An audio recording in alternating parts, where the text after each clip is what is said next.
Ever tried moving money from your Apple account balance to your Apple Pay only to find it's not as straightforward as you thought? Let's clear up a common misconception: you actually can't directly transfer funds from your Apple account balance to your Apple Pay.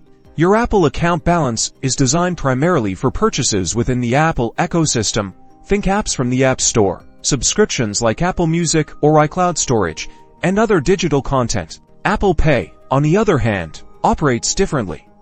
It's a digital wallet that uses your linked credit and debit cards to make payments. To use Apple Pay, you'll need to add a valid credit or debit card. This is done by opening your wallet app, tapping the plus button in the top right corner, and then following the on-screen instructions to add your card details. When you make a purchase using Apple Pay, the transaction is directly charged to the linked card you select, not your Apple account balance. So, remember the key difference: Apple account balance for Apple services and content, and Apple Pay for purchases using your linked credit and debit cards.